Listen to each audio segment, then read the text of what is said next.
The Hilltop Glove Podcast is sponsored by Mid Carolina Service Company. Mid Carolina Service Company is the first name to search for your residential or commercial HVAC needs in Lexington and surrounding areas. Just go holler at Jason and Clint. They'll hook you up on the air conditioners, on the restaurant equipment, refrigerators, refrigeration, ice machine repair. They've been doing this for years. I know them cats forever.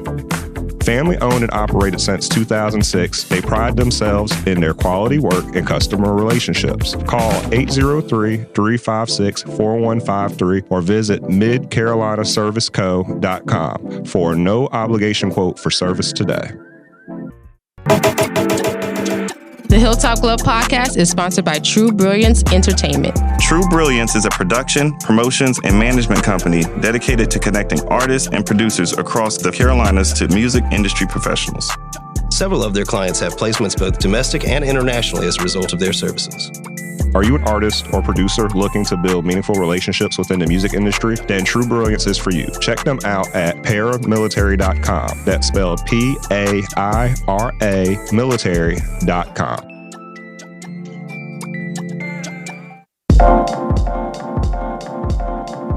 Welcome to the Hilltop Glove Podcast. Welcome to the Hilltop Glove Podcast. Welcome to the Hilltop Glove Podcast. Welcome to the Hilltop Glove Podcast.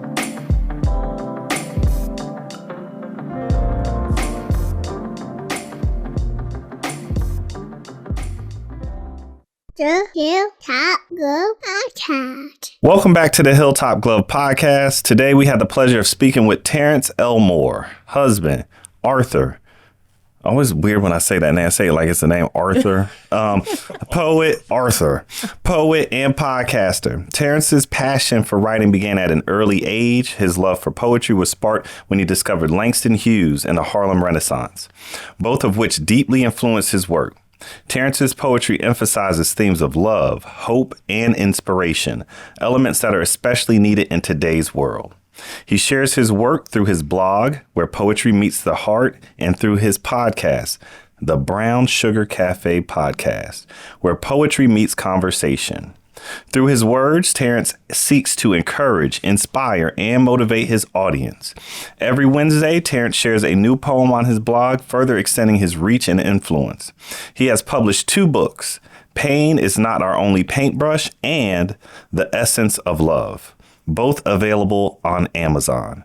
These works reflect his journey to spread love, hope, and inspiration in a world that often seems filled with discouragement, hopelessness, and hate. Terrance is a proud graduate of Benedict College in the house, BC. where he earned a degree in physics. That was really interesting. Yeah. His educational background complements his creative endeavors, offering a unique perspective that enriches his writing. Terrance believes that while your message may not resonate with everyone, it is sure to touch someone. Stay tuned as we explore where art and poetry collide with Terrance Elmore, a beacon of hope and positivity in a challenging world. How are you doing today, brother? Man, I'm doing all right, man. How y'all doing? I'm doing good. Awesome. He beat us here this morning, y'all. He's That was fast. perfect, right? He's fast. I was like, hey, who's out here waiting with the Corvette driving today?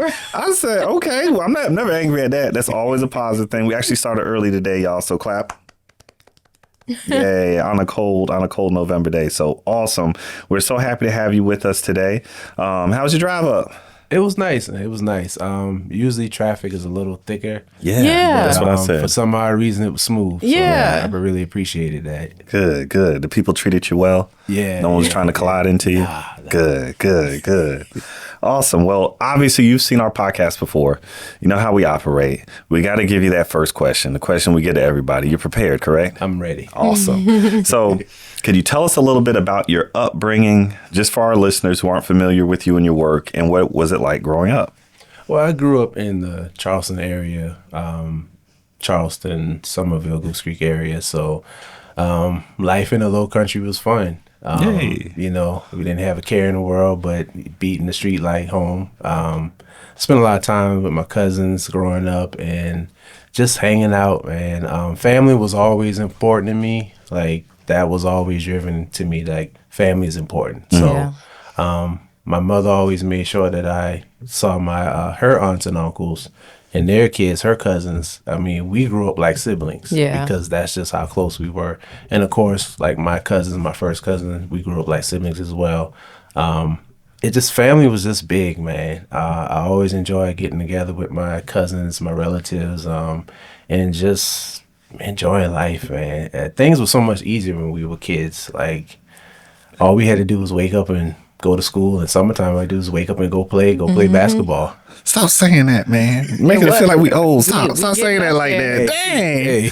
Dang. So was it really so much simpler? Are you only child? No, I'm the oldest of my mother's kids, so I'm the big brother. Oh, okay. Hey, okay. Yeah. Okay. You got the I head of always responsibility. wanted little brother and sister. I always wanted to be big brother, you know.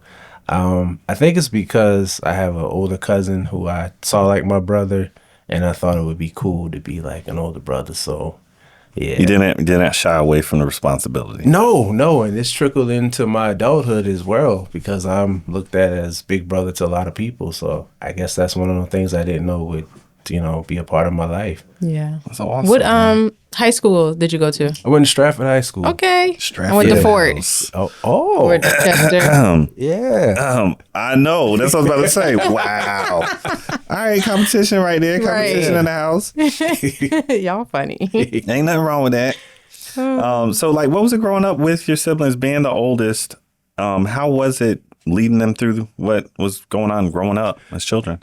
Well, first of all, there's that responsibility to make sure that they're good. And like, if they did something wrong, I would be held responsible because, you know, you're the oldest, so you're supposed to make sure. Always that watching. Yeah. And not thinking that, you know, they're children too, and I'm a child. So if they're not going to listen to y'all, how are they going to listen to me? Right. Yeah. But I did my best to enforce and watch out for them. And I'm still like that to this day. Like, I want to make sure they're good. But yeah, being a big brother, it was a lot of responsibility, but it was a lot of fun. Yeah. How far is the age gap? Like a couple years? Or? A couple of years. So I was 6 when my sister was born. Okay. And my brother, he was born probably a year. I think they're like 19 months apart, something like that. Okay. So they're close in age. Yeah. Yeah.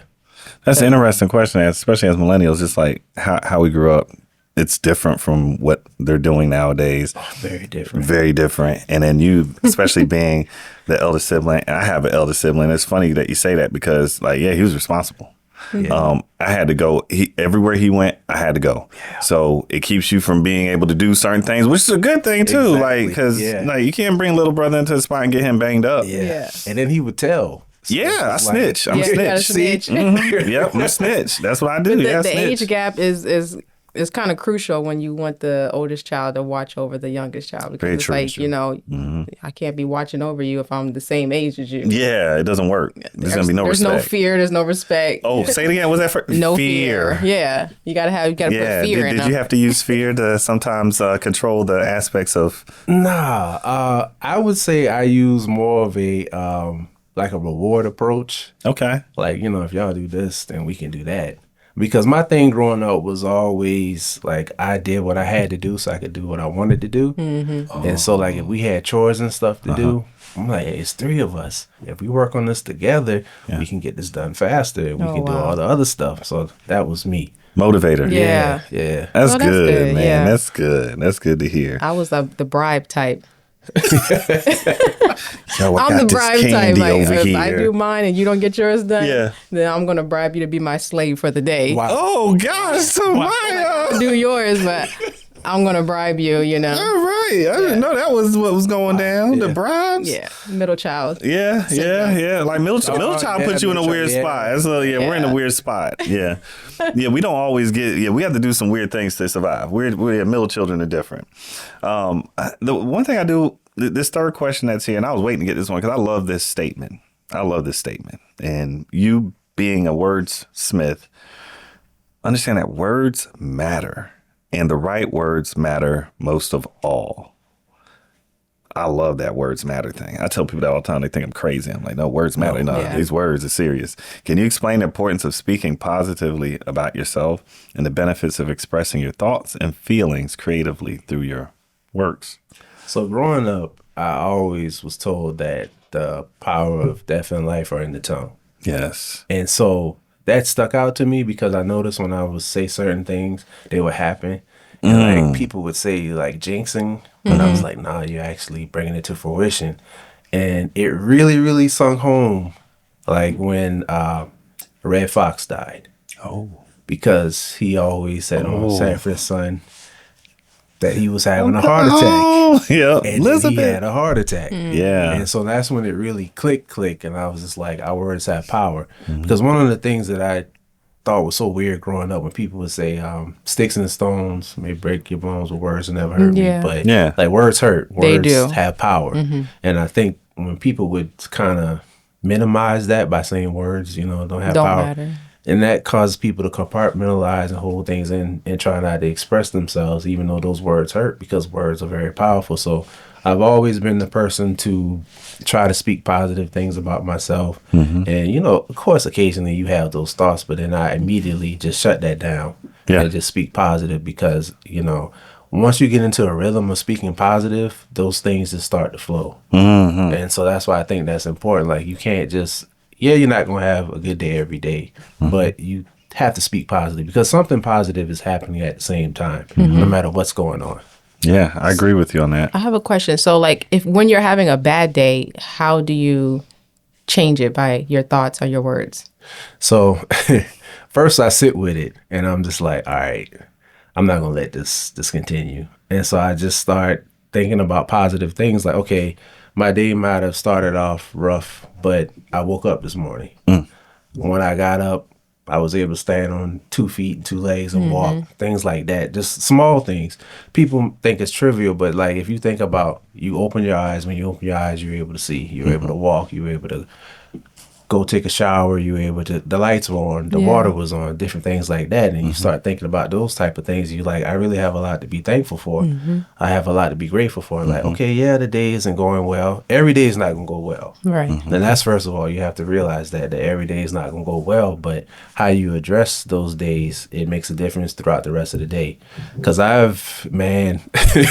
it's been many times where my day started off great and just 1 or 2 things throw it off. And then I have to catch myself and I'm just like, okay, this may be some bad news or this may be a bad situation, but it's not as bad as I'm trying to allow it to be. Because if you allow it to be, it will be if you just harp on it all day.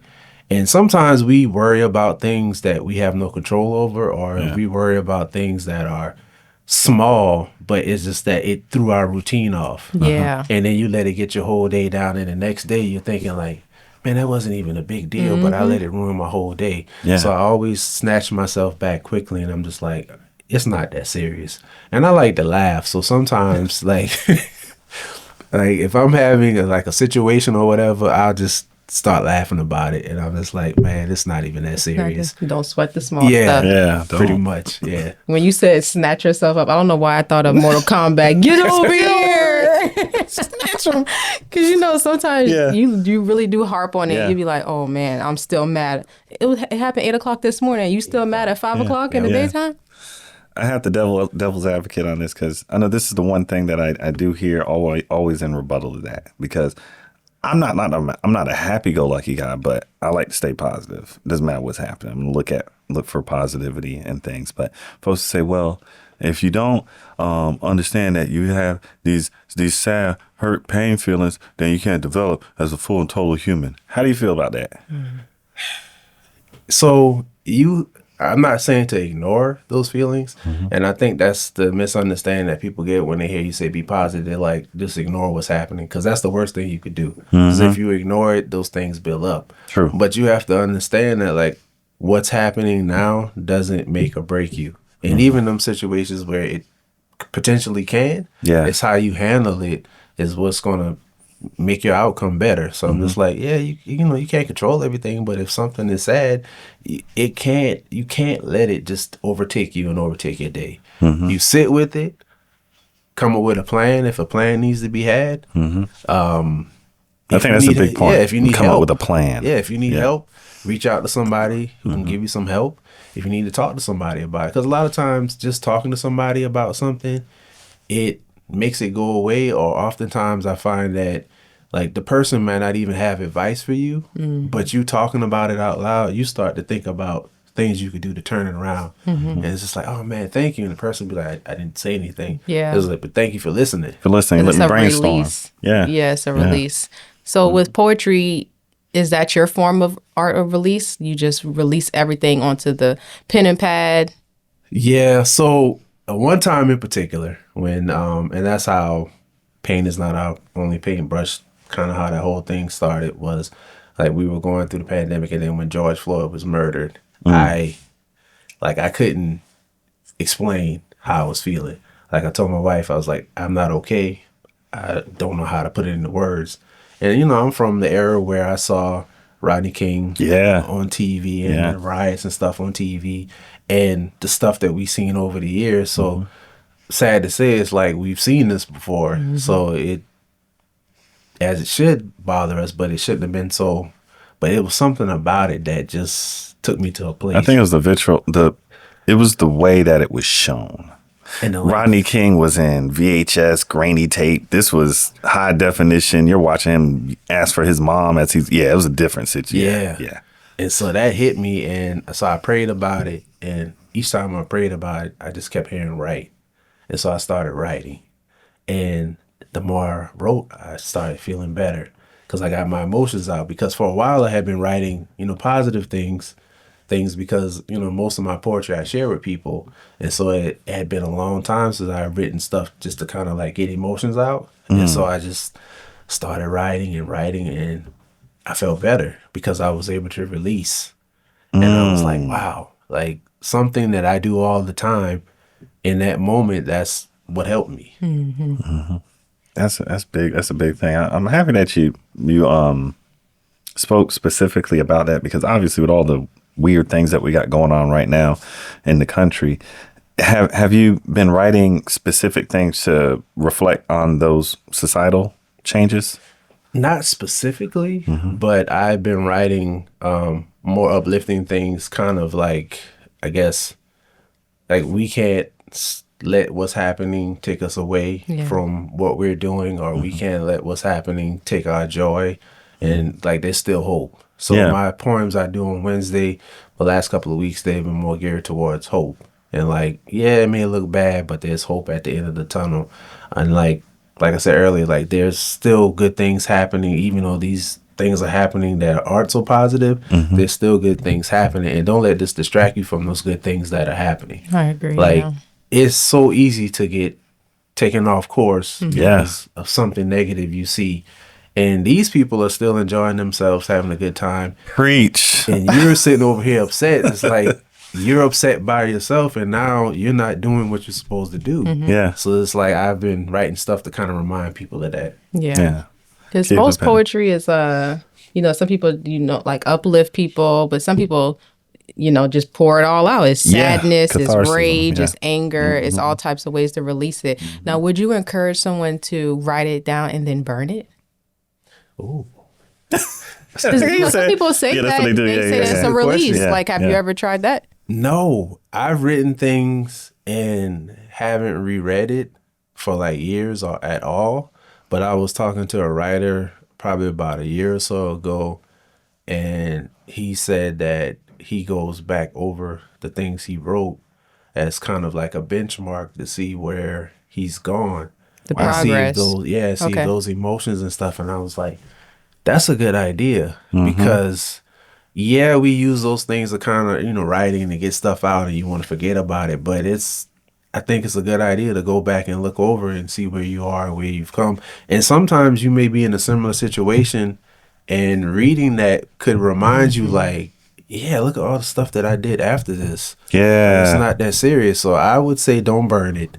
At least keep it. You don't have to look at it, next week, week after that, a year from now. But you never know. I say keep it. So my follow-up question is, how many journals do you have? She's like, yo, you keep them. Yeah, you ain't burning them. Writers have a lot of journals. Yeah. I have a lot of different notebooks, different groups of papers in notebooks. I don't know how many there are. How do you store them? They're not in one place. I can tell you that. Like they're just in different places, like in different boxes and things. Because I've come across some stuff that I don't even remember writing. Like recently, my parents found some stuff that I had from when I was a kid, and it's like some writings in there. Like I wrote a poem for my mother on Mother's Day. I believe I was in middle school, and reading it at first, I'm like, I don't remember writing this, but when I got near the end, I'm like, oh yeah. So it's just like my stuff is everywhere. Wow. Yeah. Are you to the point now where? And I remember, again, it's going to sound like, we feel like we're feeling old or something. But I remember hearing like my uncles and stuff. They said, "Man, I forgot more than you know at this moment." Are you to that point now where you feel like you're forgetting more than? No, I can't say that because I have a very good memory. It's just some things. And I guess because I was at that point where I thought like all my stuff from my childhood was lost. Yeah. And so I just kind of pushed past it. But I mean, it was like a lot of stuff that they found, like some old baseball cards, basketball cards, some baseball coins and stuff that I had just put out of my mind that I had. Because, you know, if you're never going to see these things again, there's no need to harp on and be like, man, True. I had this and I had that. But after opening those boxes and looking at them things, the memories came back. Yeah. And I remember things from when I was a kid like it was yesterday. So thankfully, I'm not there where I'm forgetting stuff, so I can't say that. Good. Dealing with the market of poetry, writing, and becoming an author. I keep trying to say this like it's a person's name. Be quiet. Would you say, especially nowadays with the ability to put yourself out there, publish quickly, move, and I mean, whatever it is, there's not much of a screening process anymore. Do you feel that the market is saturated and that to succeed or to be seen, you have to be a special type of talent? I don't think, well, it is saturated, but I think there's room for everybody. And I don't think you have to be a special type of talent. I think you have to be true to your voice and not try to write things because you think it's going to be popular or a lot of people are going to gravitate to it, because a lot of people can see through fakeness. Like you're just writing this because this is the hot thing right now. But what are you going to do when that trend dies off? Because trends die off fast. Yeah. Like nowadays, it's like a couple of days. That's it. The next thing is happening. So you got to stay authentic. And it's an audience out there for everybody. One of the examples that I saw a long time ago is like bread. Like if it was that serious about you not making your product or putting your art out there, look at a bread aisle. It's like so many different types of bread, and it's the whole aisle. Some stores you go in. That's true. So each person has a particular type of bread that they like. And it's been times we've gone in the store and seen bread that we would not normally buy, but we were curious about it and we bought it. So it's just like, it's always a room for you. Even though the market is quote unquote saturated, it's always room for you in your art. Now, add-on question. Have you felt that you jumped on a trend before, unwittingly or not by mistake, or not trying to per se, but you jumped on a trend because of requests, I guess? I don't think so. Because when I started sharing my poetry was more geared towards love, because love was untrendy. People were saying all these negative things about love, and love hurts, and I'm just like, love doesn't hurt. And every time I ask somebody, well, how does love hurt, they always name a person. And I'm just like, that's not love, that's that person. And I always equate it to, like, say a drunk driver hit somebody, they don't say that the car hit the person. It's like the driver hit the person. So I look at love as the vehicle.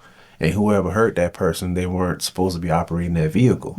So I wanted to put out there that love is beautiful things, positive things. So I guess I was on the untrendy side when I was writing about that. And then like it evolved into like positive things. Like love is still there because the root of everything I do is love is there. But I wanted to go more towards motivation to pull people out of like whatever, because love wasn't the only thing that had people down. It's just like day-to-day stuff had people down. So I wanted to encourage people. So I guess I would say I was on the untrendy side, and then like there was this whole movement where love was a thing. Or I could even say like the trend found you. Like especially during Valentine's. That always picks up. So I guess that would be the time where I'm on the trendy side, I guess you could say. Man, you good with your words. I tell you, I know that sounds like, well, that's what you're supposed to be, but still, it doesn't matter. Sometimes people say they aren't. No, you're good with your words, man. I like how you explained that. That was an awesome way to explain it. But can you talk about the process of each book, the publishing, like any hardships you faced? I want to get to the nitty gritty stuff, so the boring stuff. I just had this conversation with the author for my podcast, and we were talking about like that first book. Yeah. Like writing it and stuff is exciting, but then it becomes like taskful when you're doing the formatting and trying to decide, where you want to place things, the cover, and then when you're done, it's like a sigh of relief, but then you realize like you're not actually done because the process is starting, because now you have to promote your book. You have to put your book in front of people's faces. You have to let people know you have a book. But like with writing this first book, I learned a lot because I did everything myself, from like the cover, the formatting, and it was a lot. Like when I was done, I was like, whoo. But then I was like, no, you gotta promote your book. So I learned from that experience, like with my second book, it was easier because I had done it before. But then I wanted to level up on my third book. I wanted to make it different because my first two books just have words in it. And so paint is not only paintbrush. I wanted to add some color. So the cover is dark, but when you open it inside, it has like a bunch of color. Oh, wow. So I had to reach out to somebody to format the book like that. I came up with this concept. Well, in fact, the cover for this book was just something I just threw together because I wanted people to know I had a book coming. Yeah. And I had a whole different idea for the cover, but everybody was like, "Oh, I love the cover." And I'm like, that's not the cover. It's like, it's just like, a holder. It's a teaser. Everybody. A teaser. So I asked one of my it's a demo version. Right. I like the demo. That's what it was. And everybody was like, "Oh, I love it." I was like, "Oh, man." So I asked my boyfriend, Will Davis, I was like, "Man, what do you think?" Because he's, in the arts and layering and graphics and stuff like that. And he was like, "Yeah, it is dope." He was like, "I would just add like a paint stroke across it." Yeah. And I was like, "That's what I'll do." And that was the only thing that I added that was different than the original thing. And it's like, it's weird how you would think something is it. And then when you present it to other people, it's like, they're like, "Yeah, that's okay." But then this other thing that you just threw together, they love it.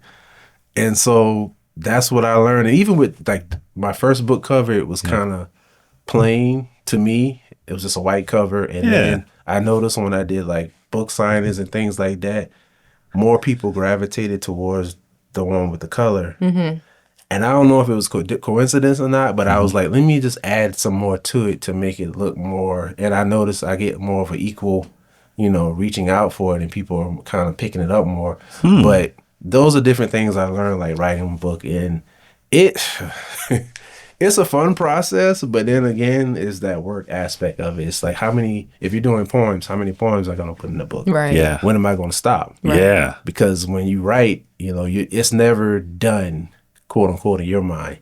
Because there's things I've written in these books that I read now, and I'm like, I could have said that differently. It's like, should I do a second edition and write it all over again, or should I just leave it alone? Oh, that's hard. So that's always running through your mind. It's like, it's complete, but it's never done. Gotcha. And you have to tell yourself, that's it. Like, these are however many poems that you're going to put in a book, I'm stop here. I'm not going to revise these anymore. I'm not going to change it. This is it. Okay, what about what is it when you get someone to proof it and stuff like that? And you're editing. The editing. Yeah. So when it's different when you're doing poetry compared to a regular book. So anybody, you have to make sure you find somebody who specializes in poetry. Because I've had somebody look at my book that was just an editor or a proofreader. And you got creative license. You're doing poetry. Yeah. And they were kind of dissected it in a way, like I wrote a haiku and they were saying something about the form. I'm like, it's a haiku. It's supposed to be written. Yeah. Like in different poetic forms, they had something to say about it. I'm like, this is poetry. Yeah. So I found somebody who did like poetic proofreading, and she was an English teacher. I found her on Fiverr. She was really good. Shouts out to Fiverr. Yeah, a very good resource to use for creators who are looking to get things done at a good price. Continue. Yeah.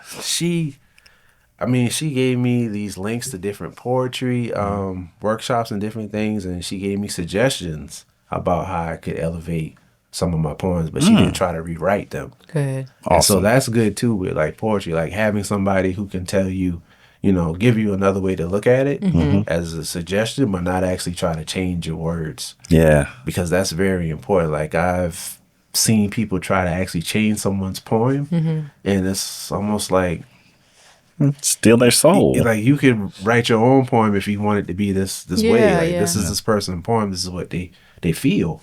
So you can't change how they feel just to fit your narrative, or because you think it's uncomfortable. Well, what about the publishing? Like, I know some people have a problem with the publishers and they want to change it, certain colors, a theme, hardback, softback. Is it appeasing to the audience? So I self-published my books, and it wasn't because, you know, some people say that they've submitted their stuff to publishing companies, and that was just never a thought to me because I just wanted to get my stuff out there. Okay. Like I just wanted, like with this first book, you know, Love Letters, I just wanted to get out there because like I said, I was on a mission to show people that love was this beautiful thing. So I just wanted to get it out there. And because I had so much success doing it that way, I just continued to do it. And so interestingly enough, recently, Marcus Amaker, who was the first poet laureate of Charleston. His bad boy. All his books are self-published, and he's done all this stuff self-published. Yeah. So some people try to look at being self-published as like this minimal thing, and it's like you're not doing what you're doing. Some people say you're not like a real author, but that's not true. I was about to ask you too, just in the publishing side, because I know this part about it is your ownership over it, and then the monies that are made from it. So for instance, like you can sell your work to a publisher, you can get a deal, right? And then you make your money, and then from there they're selling off of your book. When you're self-publishing like this, what vehicle do you use to put it into the market so that you can receive money back? So in my first book, I used KDP Publishing, which is Amazon. Yeah. And it's a print on demand. And I did that with my second book too, but somewhere between the time of my first book and my second book, like bookstores became, I guess because of the explosion of self-publishing, especially during the pandemic, everybody was starting podcasts, writing books, and doing stuff they didn't normally do, but it was quick and just thrown together. And so bookstores were saying like your books had to be on Ingram Spark as well, so they can order it from there. And that also gives them the option to send back whether they don't sell. And so I decided to do this book, my third book, on Ingram Spark because it could be available to bookstores. That's it. And I get a percentage. The percentage is higher, of course, if because I always order copies and then I sell them on my website. Smart to people. Okay. Smart. But if they get them from Amazon, of course, the percentage is lower. And if they get tell them Amazon be taking all your money off work and hard and sweat and tears, stuff you put into Amazon they're getting you. No, that's for real. I was actually listening to this guy talking about this. My fault. My fault. This gentleman, he produced this book and he was trying to explain to people why he was asking the cost that he was asking for the book. Yeah. And they're like, well, you're trying to like railroad us. And he was like, no, I'm going to tell you why. And so he showed the folks like, this is how much work I put into all the work that I did to get this published and moving. This is how much Amazon's taking from me. And so he's like, that's why I asked for this money that I asked for the book, so that I can actually make some profit off of it. And I get it. Yeah, because you got to think about, when you buy it, like don't use Amazon's ISBN because they essentially own your book. Yep. So you have to buy your own ISBN, that's money. To get it copywritten, that's money. Preach. If you're looking out for artists for your cover, that's money. It's money. Paying somebody to format it, if you want somebody to format it a certain way, that's money. And so you're paying a lot. And then if you have color in your book, that's more money. Yeah. So printing. People are seeing this book and they're thinking like, okay, why is this book, let's say $20, and it may only have a couple of pages in their eyes. It's like having to spend so much money to do this. If I were to sell it like a lower price, I probably wouldn't even break even. So that's the thing you got to think about too. And then when you're pricing your book, you want to also think about like people in your market. Like with poetry, like this book here has a lot of color and whatever. And some people probably said it like, yeah, you could probably charge like $30, $40. I don't feel comfortable charging $30, $40 for a paperback book. Gotcha. To me, I'm like, it's just too much. Yeah. Like, Yeah. I wouldn't buy a paperback book for $30, $40. Right. Yeah. Yeah. And then you see other books that are hardback books or books with a book sleeve that have more pages, and they're like under $30. Yep, 25. Yeah. So it's like you got to think about that too. Like, I know you want to make your money back, but don't try to hit people in the head just for the sake of trying to make your money back. It has to make sense. Yeah. And then if you don't sell anyway, because the price point's so hard, it doesn't matter. That's another thing too. Yep. Yeah, you push people away because when I've gone to author events, I also sell my books lower than on the website. Like, my first 2 books, I sell them $10 if I'm at an event, and this book $15, of course, because it has color and stuff in it. Yeah. And I've been to events where I've almost sold out, and hear other people, they haven't moved their books as much because they're trying to increase the price of their books because they're trying to, I guess, cover the vendor fee if there is one. Oh yeah. Yeah. And I'm like, no, you can't do that, because I got advice from an author. This was during the pandemic, and he's a children's book author, and he said that when he goes places with his books, he never sells them over $10. And he said some of the children's books he has, he doesn't sell over $5. Now, he said his books stay at the price on the website, and he said a lot of times people will say, oh, I'll just get it from your website, but then they miss out on that opportunity The deal. to get it right. And so a lot of people do, they stick with their word and they'll go ahead and buy it from the website, but you just got to keep that in mind. I hate seeing people with books that may only have like 60 pages and then this book is like $30. I'm just like, come on, man. You got to pivot sometimes. Yeah. But that's, your information is valuable. I'm not trying to discredit everybody's information, but you can't follow what maybe a famous person does. Because if there's a famous person who writes a book that we're interested in, 9 times out of 10, we don't care about how much it costs. We want the book. Yeah, for the cachet. Yeah. Cachet. But some people, they don't know who you are. They don't know anything about you. So to expect somebody to spend that much for a book just because you say, here, I have a book, it's not realistic. You got to earn that person's trust. Exactly. Through your work. Can you talk about, getting your books in like local bookstores? How do you go about doing that? Contacting them. My books were in All Good Books. I had a book released there, and they bought some of my books, and they have them in there. So you have to do the groundwork with that, too. I'm glad you asked that. Have to do the groundwork with that, too. You have to contact bookstores. You have to get people involved to ask for your books at these stores. Because, sometimes just because you have a book and you reach out to them and you let them know about it, they might not necessarily pick up your books. Right. But if there's a demand and people asking for them, because I go to small bookstores. I'm not trying to go to Barnes and Nobles and Books A Million and try to get my books in there. Like, I deal with like small bookstores. And you have to understand that, a lot of people don't go in bookstores anymore. Nope. Reading, paperback books or hardback books, tangible books is coming back. But most people now, audiobooks, Kindle. Come on, Audible. Yeah, that's where they're at. So you have to think about that too. But I've reached out to, like I said, I went to All Good Books. They have my books in there. And that's basically what you have to do. You have to market yourself. Another conversation I had with that author, we were talking about how people think they can be an author and just make it. Yeah. But the chances of that is 1 in a million, because becoming an author is the first step. Yep. Now you have to become a speaker.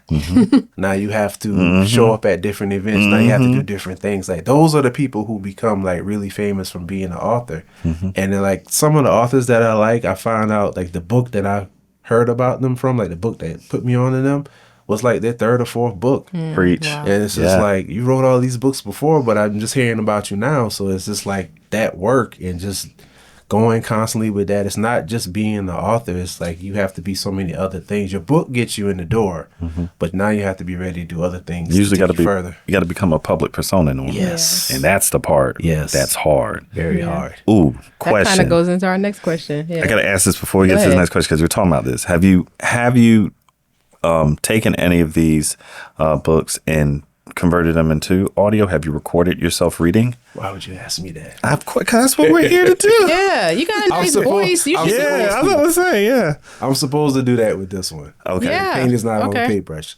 I'm supposed to do that because my first 2, I have a Kindle version. Okay.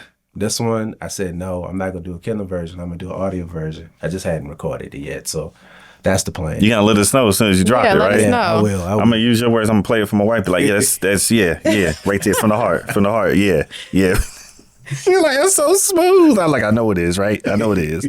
But next question. So you kind of talked about, pivoting, with the career goals, but can you tell us the importance of it, rewriting your career goals to get to align with your future? Mm-hmm. So whenever you're doing anything, whether it's writing, art, singing, producing, creating anything, you have to level up.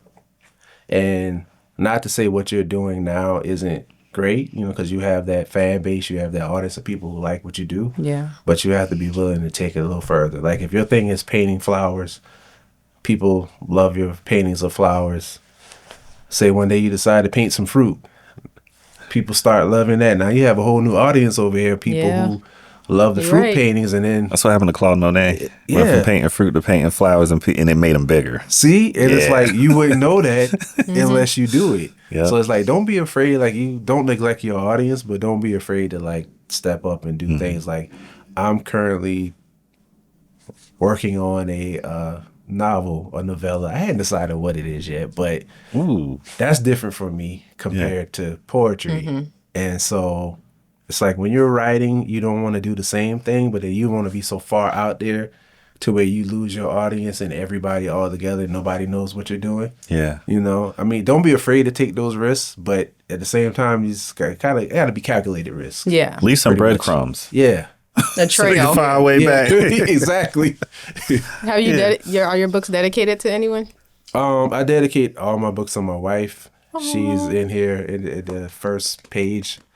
This first book I would have done it if it wasn't for her. I don't even think we were dating, but it was a point in my life where I stopped writing out poems. Like I would just create them in my head and I write them down. And long story short, I told her, she asked me when's the last time I written a poem? And I was like, I got one in my head. And she was like, oh, that's a nice place for it. And I was like, oh, word. Oh, that was a shame. I like that, yeah. That was the nicest shade. Hey, that day I'm just you get this out. That text, I'm like, check your email. There it is. Yeah, talk trash. Yeah, and then funny. From there, I just got back into writing stuff out. And then I was like, you know what? I think I want to do a book. Because I had been working on matter of fact, I don't even know where that book is now, but I had been working on a totally different book altogether.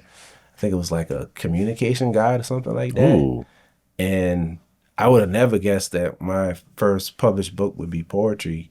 And I would never guess that I would have 3 poetry books. So, yeah, man, that was an interesting route. And like I said, you can't sit there and pigeonhole yourself and try to feel like, you're doing one thing. Yeah. Because, my blog started, and then I grew my blog into a podcast, which caused me to be on another podcast. With my homie Charlie, we did a Backyard Pitmasters.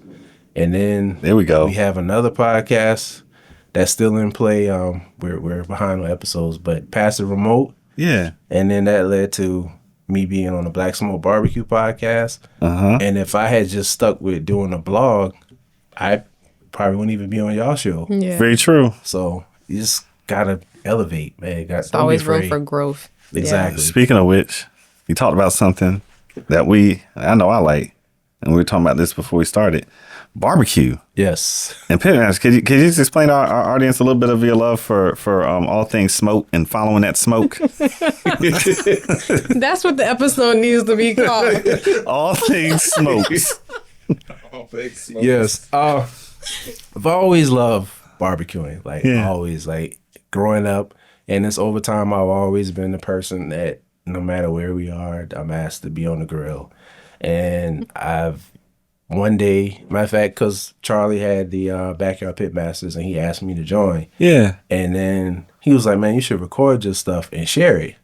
I was like, all right, cool. So I started doing that. And then that's how I created my YouTube channel and my Instagram channel, just sharing my different cooks and stuff. And then he was on Black Smoke first, and then I came along. And man, like being in that space, and I'm just thinking about like if I hadn't started a podcast in general, I've been open to being on a podcast, I wouldn't have met these brothers on Black Smoke Barbecue. And we've been to like a lot of different events and met a lot of famous barbecue people and had conversations with them. Yeah. And I'm just like, man, like I'm so glad I shared that instead of just trying to stick with poetry. Yeah. And so now I have this other thing over here where I created a newsletter called The Common Flame, trying to bring the two worlds together. Because like I said, some people, you know, don't know about barbecue, my love for barbecue, and some people only know me from poetry. Yeah. Some people only know me from barbecue. They don't know about my poetry. That's crazy. So I'm trying to, you know, merge, bring the two together in a way that makes sense. Yeah. And it's just, man, I'm telling you, it's been a lot of fun actually meeting people who are into barbecue and stuff like that. So, yeah. No, because that was really interesting because we were talking about this because obviously we've been to the same event that they host in Bennettsville. And this event is ridiculous. Yes. People don't, I'm talking over 30,000 people in the middle of the country. Nobody shooting nobody, no fighting. They're giving out scholarships. You're getting good food, all community. Great event. And my wife and I, my brother actually came with us. He brought his wife too one time. And I was just like, wow, you've been out to this event? We were talking about this before we started the podcast. And he was telling us about it. He's actually spoken with one of the, no creator, but the organizers for the event, etc. And could you tell them about that event? Country Style Cook-Off. Yes. It moved to Blenheim. Yep. And I think it might be somewhere again next year, but Art Fennell, he's a journalist, has Country Style on YouTube. And like, so the first year that we went, me and the guys from Black Smoke, that was all of our first year there. Yeah. And it was a lot of fun. And that was the year I saw y'all. Yeah. I saw y'all for a second. I looked back and I didn't see y'all anymore. We were moving fast trying to get food. We were hungry that day. And so we met Art, and Art has been on, you know, our podcast. And we developed a relationship with Art where this most recent Country Style, Black Smoke were guest judges, and we judged brisket. Awesome. That's awesome. I saw y'all on the episode, Which leads back to, if I didn't start the podcast from the blog, would I have been doing any of this stuff? No. So everything happens in the right time, in divine order. Yep, as it's supposed to. Man, last thing for you today. Well, this is always the best. I always like this question. It seems real boring, but I love this question. How do you find balance between work and balance in your personal life? So I was thinking about this question, and it's a hard question. Yeah. My advice would be, if you have something that you're doing outside of your 9 to 5, don't let your 9 to 5 drain your energy. I know it sounds easier than it is because sometimes that day can go long, but do whatever you have to do to refresh and kind of clear your mind, even if something not related to what you're doing. Like, for instance, I love barbecue. Let's say I had like a rough day and I want to grill some leg quarters. Just go out there in the backyard and just, you know, light up the coals and do some leg quarters. And now my mind is at ease. And now when I go back in the house, I'm able to write. True. So it's like you have to find something to break that up and then get back to what you're doing. Because if you got a 9 to 5, these people you're working for, they've already done what they need to do. Yeah. So it's like you got to keep that in mind. You got to like, okay, I had a long day, so let me do this. And also try to plan it to where like your times of the day when things work best for you. I've heard some people say they wake up extra early to work on whatever they're doing outside of their 9 to 5. If that works for you, then you might have to put that on your calendar. Calendar is another way. You have to make sure you plan stuff. Even plan like a break. Because sometimes we get so busy when we're doing something, we don't take that break. And sometimes you might have to put a reminder on your phone to tell you to take a break. Yeah. So how I find that balance is I just make sure that I don't let whatever happens at work carry. And I've never been that type of person. Like, once I clock out, I'm done. I'm done. You leave it. Yeah, leave it at work. I don't be leave work at work. I don't be thinking about that stuff. Leave work at work. I tell my staff that, leave work at work. When y'all leave, don't be thinking about me, because I'm not thinking about you. My fault. I say that with all love and kindness. They but ain't living rent free in your head. Nah, they know. When I'm going, that's it. You get enough of my time while I'm there. I stay there long enough. So I agree with you that. And final thing, obviously, it's shameless plug time. Yeah. If you could just tell us about what you're working on, what we can expect from you in the future, you can shoot out all your people. You can do all the. And how can we buy the book? Yes. Okay, so my books are on my website, thebrownsugarcafe.blog, and you can get them from there. You can get them from Amazon too, but like we said earlier, just get them from me. Yes, get direct. In the streets. Yeah. Find in the street, roll up on them. Yo, give me a book. Yeah, I have at least, a few copies on me. So if you see me on the streets, be like, hey. And if I don't have any, I'll get them to you. Yeah.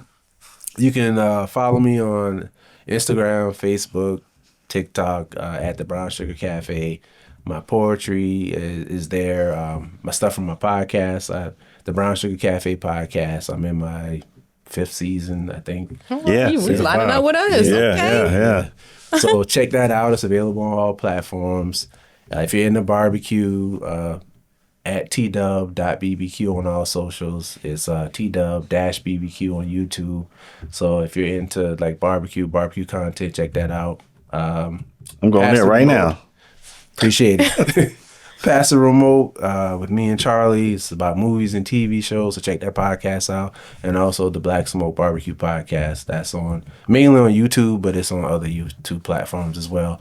My newsletter, substack.com/Terrance P. Elmore, or you can look for The Common Flame. So that's my newsletter where I bring together both worlds, where I talk about what's happening with my writing, what's happening with my podcast, and then I go into the barbecue side of stuff. So that's a good platform to check out my things. And I believe I have everything.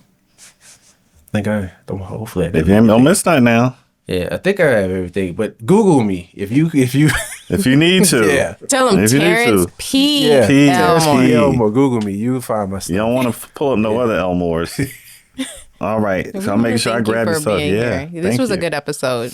You dropped a lot of gems. I know a lot of people that are interested in becoming authors. Yes. I've learned a lot because I have. Yeah. Taking notes, mental notes. Oh yeah, you can send me I know people that want to write. Send me a DM if you want to learn about, we like you to say that. We like for you to say that. Yeah, you got any questions? Right there. Talk to if them, you have any questions, hit me up and ask me.